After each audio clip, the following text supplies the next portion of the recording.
네, 기독교는 누가 뭐라고 해도 기적의 종교입니다. 성경을 펼치면 기적의 이야기로 가득 차 있습니다. 저희가 한동안 요한복음 말씀 묵상했는데요. 요한복음 2장에 어떤 기적이 나옵니까? 답을 하세요. 요한복음 2장에 물로 포도주를 만드십니다. 그렇죠? 그리고 5장 가보면 그렇죠?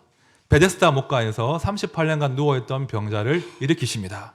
6장에서는 물고기 2마리와 떡 5개로 남성만 5,000명 이상 먹이십니다. 9장 가보시면 나면 싹을 보지 못한 한 맹인이 눈을 뜨게 됩니다.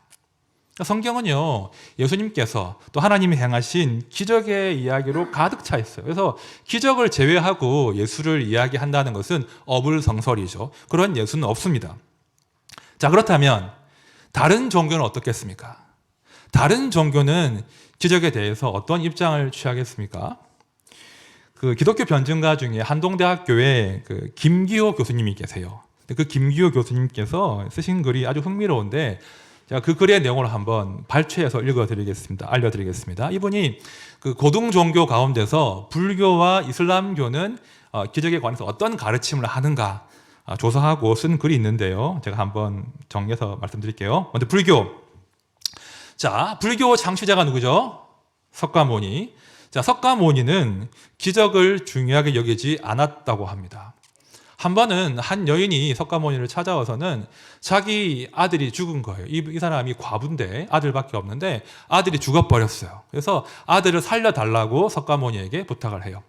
그때 석가모니가 말하기를 동네에 가서 초상을 한 번도 치르지 않은 집 7집을 다니면서 쌀을 한 줌 얻어다가 그 쌀을 끓여서 미음을 만들어서 아들을 먹이면 아들이 나을 거다 이렇게 이야기를 해요. 그 여인이 동네로 들어가죠. 그래서 초상을 치르지 않은 집들을 막 찾는 거예요. 그런데 결국은 어떻게 되었을까요? 빈손으로 돌아왔습니다. 온 동네를 다녀봐도 초상을 치르지 않은 집이 한 군데도 없는 거예요. 자, 그때 석가모니가 말하기를 생자 필멸이다. 모든 살아있는 것은 반드시 죽는다. 이 가르침을 전하면서 아들의 죽음을 받아들여야 한다. 이렇게 이야기했다는 거예요. 여러분, 불교가 말입니다. 그 기적을 중시하지 않는 이유는요, 그들의 세계관이 업보 사상 때문이에요. 내가 현생에서 당하는 고통과 고난은 내가 전생에 지은 뭐 때문이죠? 업보. 내가 전생에 지은 죄의 결과이고 업보이니까 어떻게 대항할 수가 없다는 거예요. 그냥 받아들이라는 거예요. 그러니까 불교의 세계관은 기적을 중시하지 않는 거죠. 또 그들의 신관을 봐도 기적을 행할 만한 신이 없어요. 다 아시겠지만 그 석가가 된다는 것, 석가모니 된다는 것은 해탈을 한다는 거거든요. 해탈한다는 것은 무아의 경지가 되는 거예요. 나 자신이 사라져 버리는 거예요. 그래서 불교에는요, 기적을 행할 만한 신이 없습니다. 그것이 불교예요. 그 다음 이슬람. 이슬람은 기독교와 비슷한 면이 있지 않습니까? 그런데 그 이슬람 경전인 코란을 보시면 코란 29장에 사람들이 그 이슬람교의 창시자인 모함메드를 찾아와서 기적을 행해 주십시오. 이런 부탁을 해요. 그때 모함메드가 답을 하기를 나는 알라의 메신저일 뿐이지 기적을 행하는 자가 아니다라고 선을 긋습니다. 이 꾸란을 보면 그 무함메드가 한 번도 기적을 행한 적이 없다고 합니다. 전 다 읽어보진 않았는데 없다고 해요. 그러면서 이슬람교의 알라신은 초월성만을 가진 절대자이지 인간계에 내려와서 인간에게 기적을 베풀지 않는다. 이것이 이슬람의 가르침인 거죠. 그러니까 알라는 우리가 알고 믿는 사랑의 하나님과는 차원이 다른 어떤 절대 군주와 같은 그런 신으로 꾸란이 묘사하고 있습니다. 자, 그러나 제가 이미 말씀드린 것처럼 성경은 전혀 그렇지 않죠. 성경은 하나님께서 인간에게 베푸신 기적의 이야기로 가득 차 있습니다. 자, 여러분 질문 드립니다. 성경이 기적의 이야기로 가득 차 있다는 것이 우리에게 어떤 위로가 됩니까? 성경 가운데 하나님의 기적의 이야기가 가득 차 있다는 것이 우리에게 어떤 위로가 되겠습니까? 하나님께서 인생들에게 관심이 많으시다는 거예요. 하나님이 초월하셔서 저기 멀리서 우리를 관찰하시는 것이 아니라 사람에게 관심이 많으시고 사람을 사랑하셔서 그들의 인생 가운데 개입하시고 놀라운 일을 베푸시기를, 구원하시기를 즐거워하신다는 거예요. 그래서 그 성경에 기록된 기적은요, 기독교의 기적은 하나님께서 얼마나 사람을 사랑하시는가에 대한 강력한 증거라고 할 수 있는 것입니다. 자, 오늘 말씀은 되게 유명한 말씀이죠. 예수님의 태어나심, 나심에 관한 말씀인데요. 조금 더 정확하게 표현한다면 예수님께서 한 여인의 뱃속에 잉태되신 사건을 지금 기록하고 있습니다. 여러분, 기독교가 이야기하는, 자랑하는 그 모든 기적들 가운데 가장 최고의 기적이 오늘 말씀인 거예요. 온 우주 만물을 창조하신 그 창조주께서 세상에 한 여인의 자궁 속에서 잉태되셨다. 이 놀라운 기적의 스토리가 오늘 본문에 담겨 있는 거예요. 어떤 종교에서도 유래를 찾아볼 수 없는 아주 탁월한 복음이 오늘 말씀 가운데 담겨 있습니다. 자, 그 실체를 보겠습니다. 자, 1장 18절 제가 다시 봅니다.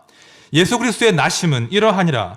그의 어머니 마리아가 요셉과 약혼하고 동거하기 전에 성령으로 잉태된 것이 나타났더니, 황당하고 충격적인 이야기입니다. 지금 마태가 증언하기를 남자를 가까이 한 적이 없는 마리아가 잉태했다, 임신했다, 이렇게 이야기하는 거예요. 분명 임신한 것이 맞는데 자연적인 임신이 아니라 성령으로 임신했다, 잉태했다, 그런 주장을 지금 마태가 합니다. 그런데 한 번 더 이 주장을 반복해요. 20절 말씀 우리 다 같이 읽겠습니다. 20절 시작. 이 일을 생각할 때에 주의 사자가 현몽하여 이르되 다윗의 자손 요셉아, 내 아내 마리아 데려오기를 무서워하지 말라. 그에게 잉태된 자는 성령으로 된 것이라. 또 한 번 더 반복하죠. 두 번 거듭해서 마리아는 성령으로 잉태된 것이다. 다시 말해서 지금 마리아 뱃속에 있는, 태중에 있는 아기는 인간 아버지가 없다, 이런 주장을, 이런 증언을 마태가 하고 있습니다. 그죠? 인간 아버지 없이 태어나신 분 계세요? 없죠. 그러니까 자연의 일반 그 법칙을 깨는 그런 기적적인 사건이 지금 기록된 거예요. 우리가 지난주에 예수님 족보를 사실 살펴보았는데요. 예수님의 족보를 우리가 한번 검토를 해봐도, 와, 예수 그리스도의 태어나심은 그런 자연적인 탄생과는 다르구나, 파격이구나, 그걸 알 수 있어요. 족보를 보시면 2절부터 계속 등장하는 단어가 있었죠. 어떤 단어였습니까? 나코, 헬라어로 겟나오라는 단어인데, 이 족보가 그 15절까지 이어질 때 나코가 반복돼요. 그러면서 이 족보에는 일정의 패턴이 있습니다. 어떤 패턴이 있냐면 2절 말씀 눈으로 보시면 누가 누구를 낳고, 이런 패턴이에요. 그러니까 아버지가 아들을 낳고, 이런 패턴이 있고, 또 다른 패턴은 아버지가 어머니에게서 아들을 낳고, 누가 누구에게서 누구를 낳고, 이게 이제 족보의 그 15절까지의 반복되는 공식이고 패턴이에요. 그런데 16절 예수님의 나심의 경우는 이 족보에 반복되는 패턴과 공식이 깨져버린다는 거예요. 자, 16절 말씀 우리 다 함께 봅시다. 시작. 야곱은 마리아의 남편 요셉을 낳았으니 마리아에게서 그리스도라 칭하는 예수가 나시니라. 자, 공식이 깨졌죠? 자, 정상적인 공식이라면 요셉이 마리아에게서 예수를 낳으니라. 맞습니까? 멍하십니까? 따라오시죠? 요셉이 마리아에게서 예수를 낳으니라. 이것이 정상적인 패턴인데 지금 16절은 마리아에게서 예수가 나시니라 라고 지금 기록한다는 거예요. 마태는 요셉을 예수의 아버지로 기록하지 않습니다. 단지 요셉은 마리아의 남편이라고 지금 기록하고 있는 거예요. 자, 중간 정리해 볼게요. 자, 마리아의 남편 요셉은 예수님의 생물학적인 아버지가 아니십니다. 그렇죠? 예수님은 인간 아버지가 없어요. 자, 질문 드릴게요. 성경에서 예수님 말고 인간 아버지가 없는 단 한 사람이 있어요. 누구겠습니까? 성경에서 예수님 말고 인간 아버지가 없는 단 한 사람. 아담. 아담이 인간 아버지가 없잖아요. 맞습니까? 그죠? 하나님이 바로 아담을 창조하셨으니까 아담의 아버지는 하나님이죠. 마찬가지예요. 예수 그리스도, 둘째 아담으로 오신 예수 그리스도도 인간 아버지가 없어요. 그러니까 예수 그리스도는 사람의 아들이 아니라 성령으로 잉태되신 하나님의 아들이다. 그죠? 완전한 사람이지만 동시에 하나님의 아들이다. 이것이 지금 마태의 일관된 증언입니다. 황당하죠. 어떻게 이런 일이 가능하겠습니까? 아마 우리 가운데 신앙생활을 이제 좀 처음 시작하시거나 예수를 믿은 지 얼마 안 된 분들이 계신데요. 이 동정녀 탄생, 동정녀 임신 이 관문이 되게 중요해요. 어떻게 처녀가 임신을 해? 여기서 딱 걸려버리면 신앙생활의 진도가 안 나가는 거예요. 그죠? 정말 중요한 대목인데 사실 이게 뭐 황당한 이야기지만 예수님 당시에는요, 이 동정녀 임신이 하나도 황당한 이야기가 아니었습니다. 자, 우리 시대는요, 이상한 시대예요. 인간의 긴 역사 가운데 우리 시대 한 100년 정도는 굉장히 이상한 시대인데 눈에 보이는 것만이 존재한다고 믿는 이상한 시대예요. 이게 자연주의라고 하는데요. 우리가 눈으로 볼 수 있고 우리가 감각할 수 있고 우리가 경험하는 것이 존재하는 것의 전부다. 이것이 자연주의예요. 그래서 초자연의 세계를 끊임없이 의심하고 불신하고 마침내 죽여버린 시대가 우리 시대인데 우리 시대 사람들은 믿지 않는 거죠. 하지만 예수님 당시도 그리고 인류 역사의 대부분의 시간 동안 사람들은 눈에 보이지 않지만 어떤 실제가 존재한다는 믿음을 갖고 있었단 말입니다. 이해가 되시죠? 그래서 예수님 당시에는 하나님이 신이 동정녀에게 아기의 씨를 준다? 하나도 이상하지 않은 자연스럽게 수용할 수 있는 그런 기사라는 거예요. 정말 중요한 건 말입니다. 오늘 우리가 말씀 가운데 정말 중요한 것은 어떻게 처녀가 임신을 해? 동정녀가 잉태해? 이게 아니에요. 정말 지금 마태가 하고 싶은 이야기는 그 동정녀 마리아의 뱃속에 자그마한 세포 덩어리가 들어앉았는데 그 세포 덩어리가 누구인가? 그걸 지금 마태가 말씀하고 있다는 겁니다. 여러분, 마리아가 임신한 그 아이가, 그 태중에 임신한 그 아이가 누굽니까? 그 아이가 누구죠? 예수 그리스도. 제가 사진 하나 보여드릴게요. 제가 태중 아기 모습인데요. 귀엽죠? 그렇죠? 아주 무기력한 아주 태아의 모습인데 하나님께서 예수 그리스도 성자 하나님께서 저렇게 여인의 뱃속에 하나의 작은 태아로 오셨다. 이것이 마태복음이 증언하고 있는 놀라운 기적이에요. 우리 성자 하나님 어떤 분이십니까? 성부 하나님께서 말씀으로 흑암을 걷어내시고 온 우주의 질서를 부여하실 때, 하늘의 별들과 태양과 달들을 창조하실 때, 이 땅의 모든 생물들과 호흡 있는 모든 것들을 창조하실 때 성부 하나님과 함께 그 모든 창조의 사역을 감당하신 말씀이 바로 성자 하나님 예수 그리스도신 거예요. 그런데 천지를 창조하신 성자 하나님께서 지금 자기를 낮추고 또 낮추어서 사람 정도도 아니고 작은 세포 덩어리로 인간을 찾아오신 사건을 지금 마태가 기록하는 것입니다. 제가 20대 중반에 이제 이 진리 앞에 제가 진짜 무릎을 꿇었는데요. 제가 20대 중반이면 제대하고 참 철학 공부를 열심히 할 때였습니다. 제가 칸트와 하이데거에 심취했을 때였어요. 정말 열심히 공부했는데 칸트도 하이데거도 이 복음의 진리 앞엔 아무것도 아닌 거예요. 천지를 창조하신 하나님께서 여인의 자궁 속으로 들어가셔서 우리를 찾아오셨다. 제가 이 진리를 깨닫고 얼마나 기뻤는지 몰라요. 그 희열을 제가 설명할 수가 없어요. 이야, 이게 진짜 진리구나. 도무지 사람이 고안해낼 수 없는 진리구나. 이걸 제가 발견했습니다.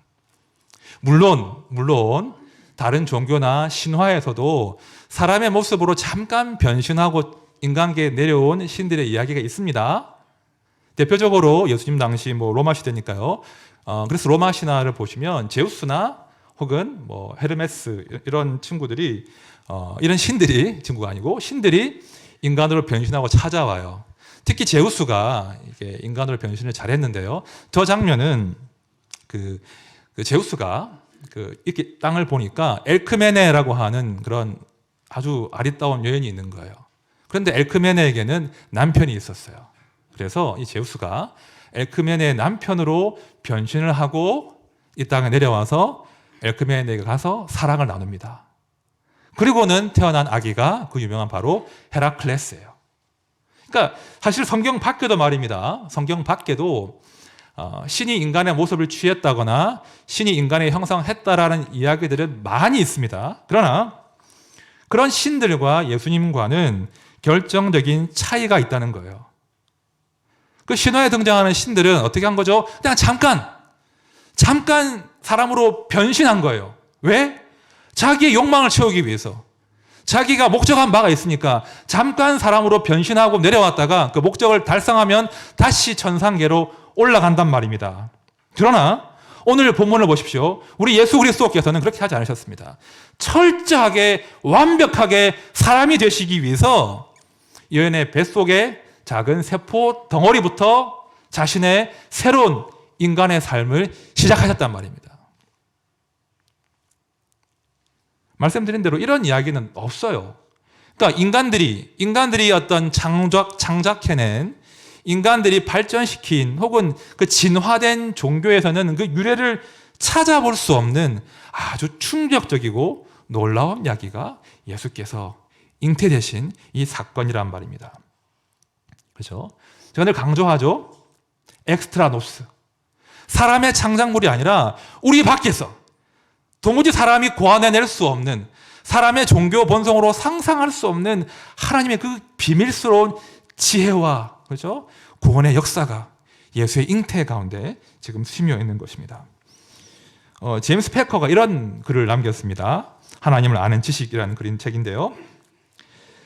전능자가 무력한 인간 아기로 지상에 나타나셨다. 할 줄 아는 일이라고는 누워서 말똥말똥 바라보며 꼼지락거리고 소리를 내는 것뿐이었다. 다른 모든 아이처럼 누가 먹여주고 기저귀를 갈아주고 말을 가르쳐야 했다. 하나님의 아들이 실제로 유아가 되셨다. 생각할수록 머리가 아찔해진다. 그 어떤 픽션에도 이 성육신의 진리만큼 기상천외한 요소는 없다. 이렇게 기록했습니다. 여러분 한번 생각해 보십시오. 제가 이제 예수님 입장이라면 이렇게 하지 않았을 것 같아요. 나의 사명이 십자가를 지는 것이고 나의 사명이 사람들의 죄를 대신 형벌을 받는 것이라면 제 지식으로는 제 지혜로는 그냥 30살의 청년으로 이 땅에 왔을 것 같아요. 30살의 청년으로 와서 한 3년 정도 가르치고 같이 살다가 십자가에 달려 딱 돌아가시면 사명 완수하는 것 아닙니까? 그런데 그렇게만 해주셔도 정말 감당치 못할 은혜인 것인데 우리 예수님은 그렇게 하지 않으셨어요. 잠깐 사람 흉내내는 것이 아니라 철저하게 완벽하게 사람이 되시기 위해서 사람 흉내 정도가 아니라 완벽한 사람이 되시기 위해서 여인의 태중으로 지금 들어가신 거죠. 그러면 질문이 당연히 생겨야 되죠. 왜 하나님은 그렇게 완벽한 완전한 사람이 되시려고 그렇게 하시는가? 왜 그 고생을 감당하시는가? 왜 하나님은 완전한 사람이 되셔야만 했는가? 그 질문이 생기지 않겠습니까? 그 답이 21절에 나와 있어요. 우리 같이 21절 말씀 읽어보겠습니다. 시작. 아들을 낳으리니 이름을 예수라 하라. 이는 그가 자기 백성을 그들의 죄에서 구원할 자이심이라 하니라. 아멘. 아들을 낳으리니 이름을 예수라 하라. 이는 바로 그가 자기 백성을 그들의 죄에서 구원할 자이심이라 하니라. 여러분, 우리에게는 구원자가 필요해요. 사람에게는 구원자가 필요해요. 모든 사람은 죄인이에요. 모든 사람은 죄 가운데 죽는 거예요. 그래서 그 죄 문제를 해결해야 돼요. 구원받아야 돼요. 그런데 인간의 딜레마가 뭔지 아십니까? 사람들이 아무리 발버둥을 쳐도 스스로의 죄를 스스로가 용서할 수 없다는 거예요. 자기의 죄를 해결할 수가 없다는 거예요. 스스로를 구원할 수가 없다는 거예요. 그것이 모든 사람들이 마주하고 있는 무기력이고 딜레마이고 절망적인 상황인 거예요. 우리에게는 우리 밖에서 내가 할 수 없으니까 우리 밖에서 우리를 구원해 주실 구원자가 필요하다는 겁니다.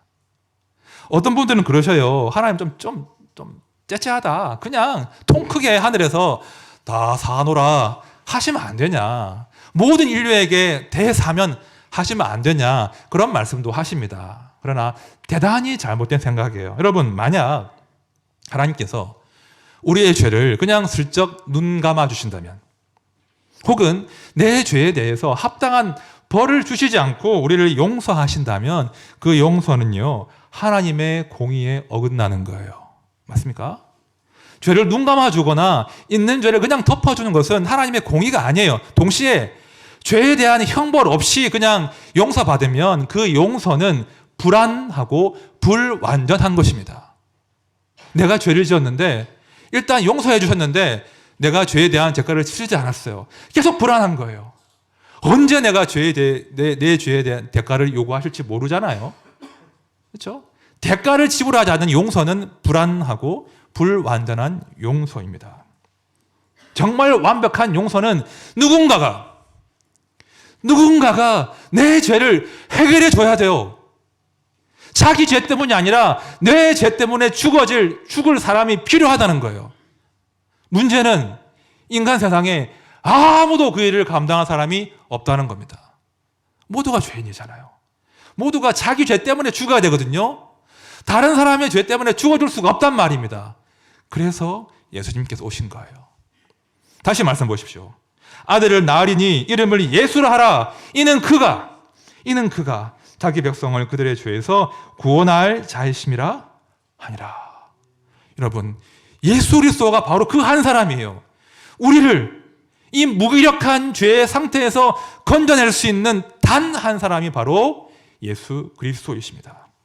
예수 그리스도, 여인이 잉태하여 태어난 완벽한 사람, 그러나 인간 아버지가 없는 아담의 원죄에서 자유로운 완벽한 하나님의 아들, 죄 없는 그분만이 모든 인간을 대표해서, 동시에 모든 인간을 대신해서 그 죄를 짊어질 수 있는 바로 그 한 사람인 거예요. 그분이 바로 예수 그리스도이십니다. 자, 히브리서 말씀 들어보십시오. 자녀들은 혈과 육에 속하였음에 그도 또한 같은 모양으로 혈과 육을 함께 지니심은 죽음을 통하여 죽음의 세력을 잡은 자 곧 마귀를 멸하시며, 기가 막힌 패러독스예요. 죽음을 통하여 자기 자신을 죽음의 심판 가운데 넘기심으로 죽음을 심판하신 분이 바로 예수 그리스도이십니다. 완벽한 사람으로 그 죽음을 자기 몸에 다 감당하심으로 그 죽음의 저주를 무력화하신 분이 바로 예수 그리스도이십니다. 초대교회 어떤 사람들은 이걸 믿지 못했어요. 왜 못 믿었냐면, 어떻게 신이 인간이 되냐, 또 어떻게 신이 열등한 물질이 될 수 있냐, 그런 주장하면서 인간 예수는 몸으로 이 땅에 계신 것이 아니라 영으로, 육체처럼 보이지만 사실은 영혼이었다, 그런 주장하는 사람들이 있었어요. 가현설, 사람처럼 보이지만 실제로는 영혼이었다는 거예요. 그래서 이제 그분들이 주장하기를 그 예수님의 제자들이 약시가 많았대요. 눈이 안 좋았대요. 그래가지고 예수님이 그 영혼인데 육체로 오인했다는 거죠. 그러면서 예수님이 걸어 다녀도 발자국이 생기지 않았다. 그리고 예수님께서 먹는 척만 하신 것인데 실제로 안 먹은 것인데 그들이 눈이 나빠 먹은 것으로 오해했다. 심지어는 예수님이 십자가 위에 달리셨는데 몸으로 달리신 것이 아니라 그냥 영혼만 그 십자가 위에 달리신 것이다. 그런 황당한 주장을 했습니다. 믿으시면 안 됩니다. 오늘 마태복음은 분명히 말씀하신 거예요. 예수가 완벽한 사람으로 태어나셨고 그의 죽음 또한 완벽했습니다. 예수는 십자가 위에서 아픈 척을 하신 것이 아니라 완전한 사람으로 온몸의 감각을 총동원하셔서 그 몸 하나하나에 우리가 마땅히 짊어졌어야 할 감당했어야 할 그 무시무시한 고통을 온 감각으로, 온 몸으로 감당하신 거예요. 그분은 완벽하게 우리 죄에 대한 대가를 십자가 위에서 치르신 것입니다. 완전한 사람이시기 때문에 사람을 대표하실 수 있어요. 다시요. 완전한 사람이시기 때문에 사람을 대표하실 수 있고요.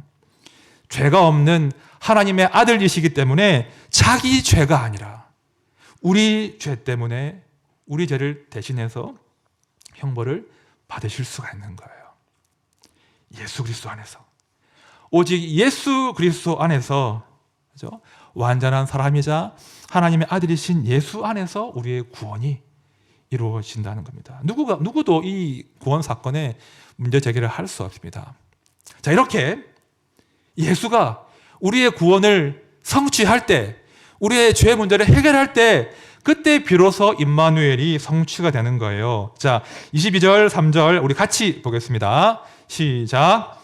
이 모든 일이 된 것은 주께서 선지자로 하신 말씀을 이루려 하심이니 이르시되 보라, 처녀가 잉태하여 아들을 낳을 것이요 그의 이름은 임마누엘이라 하리라 하셨으니 이를 번역한즉 하나님이 우리와 함께 계시다 함이라.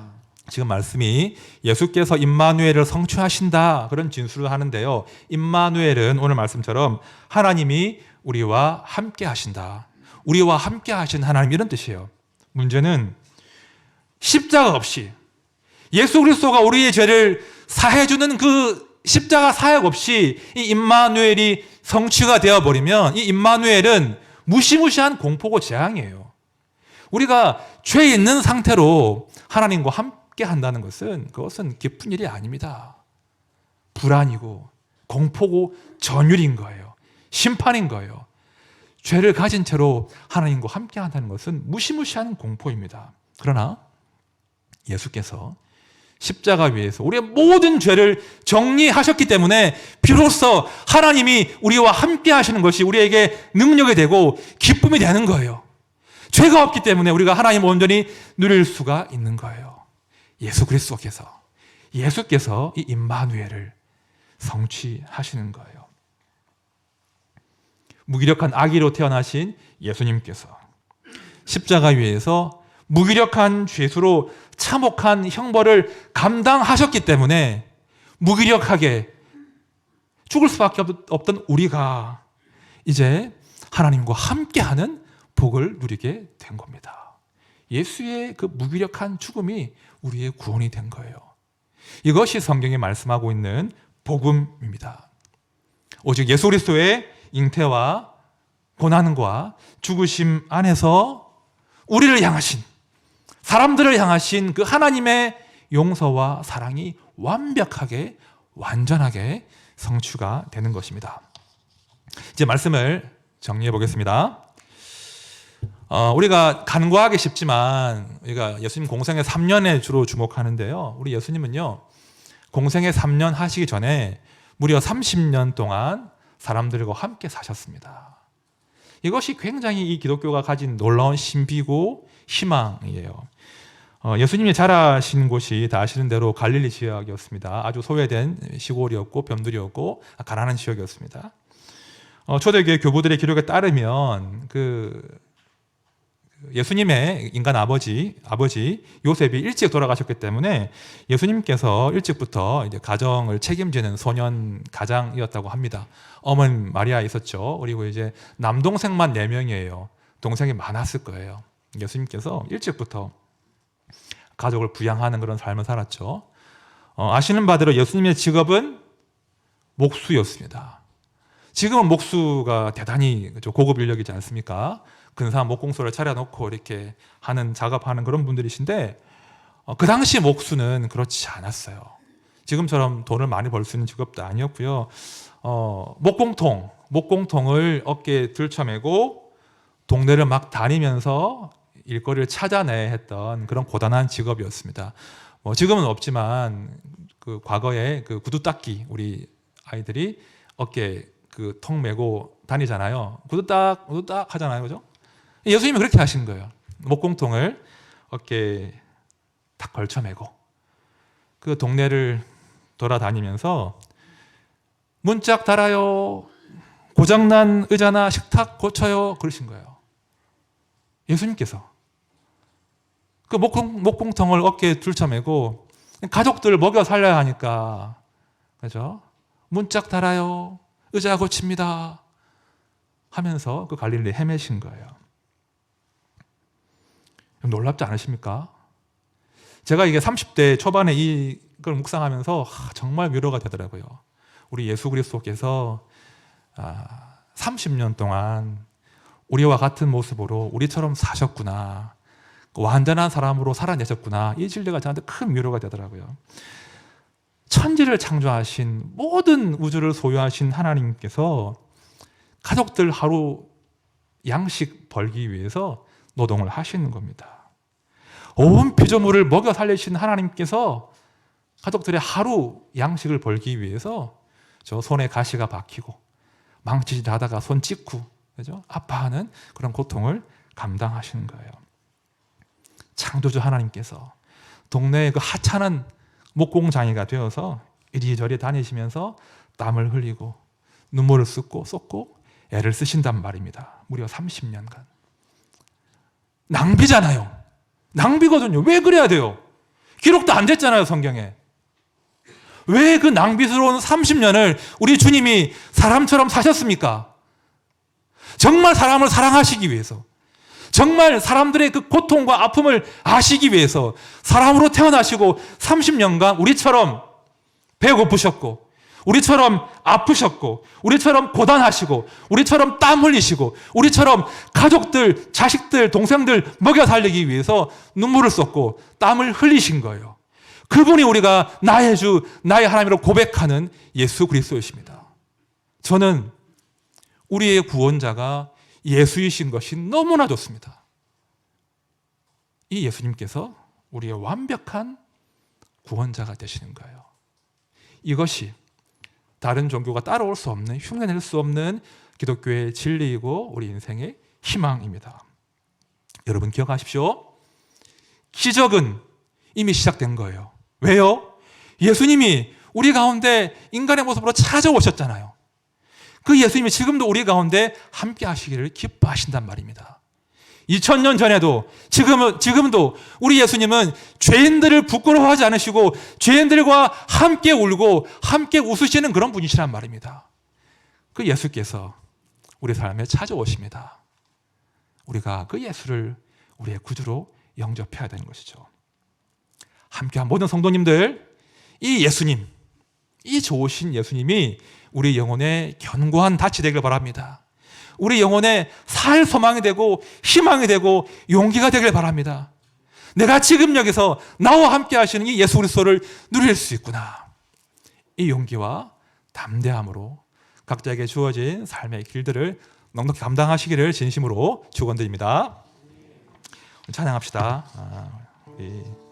송명희 씨가 작시한 그 이름이라는 찬양인데요. 아주 오래된 찬양이죠. 제가 참 좋아하는 찬양인데요. 예수의 이름 안에 담겨 있는, 우리는 식상해 하잖아요, 그죠?